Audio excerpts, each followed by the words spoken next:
Sorry you missed all of us, but thank you for coming. Well, thank you. You know, today's Sunday, so many conflicts. I mean, it's like one call to the next. I could only, I'm doing the stop bys. Like doing the drive by, I'm doing the stop bys. Okay, so for me is I grew up with my grandmother. Just to tell you, I'm from Trinidad, and I've been in the US now for it's been over 40 years. But my grandmother raised me from since I was I don't know, maybe since I was about 8 or 9 until 19 when I left to come here. And she gave me my spiritual foundation. She raised us in church. I remember, and we're so spoiled in the US. You know, I remember we had to walk, and the island is hilly. So you had to walk, but you were walking for miles, but you were so used to that. Now, if someone tell you, oh, you got to walk 3 miles, you're looking at them like they're crazy. But that was normal. So I remember growing up and preparing for Sabbath, coming home from school on a Friday, and she would be preparing all the meals and all that stuff.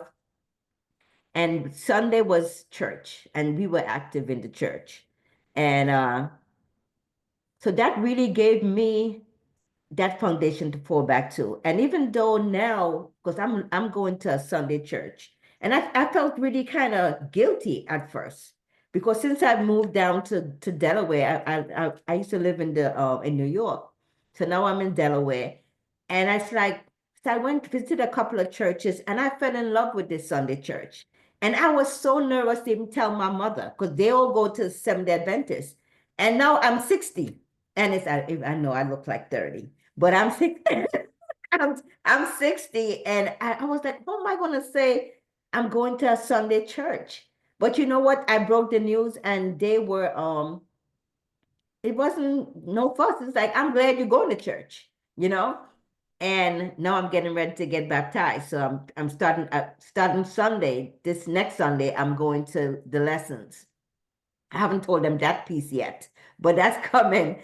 But going back to my grandmother, she she struggled. Even though she struggled, she made sure we knew about God. And I see so many miracles happen.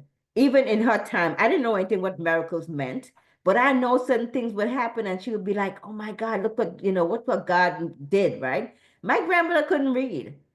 Okay, I knew what I did at because she got pregnant very young, at 12. Growing up in the country, and older person, but who knows? I no judgment there. That was her journey, and so she had to leave school very young. And before when she started her journey going to church, she learned how to read from reading the Bible. So them words in the Bible is very hard. And she could read them words like nothing. So I know that's a miracle. And she could write her name and stuff. She travels, and when she was alive, she would travel back and forth to New York. But that's to show you how God works. So I know Wow. that day was miraculous. And with her raising us in church, I know there's a God. And she passed away. It's been about 4 years now. We were here because she didn't want to travel anymore, so we didn't see her as often.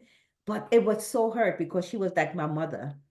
So I just want to say I am grateful to her because going back to empower her, she empowered me, to be the person I am today, knowing that there's a God, and what can I say?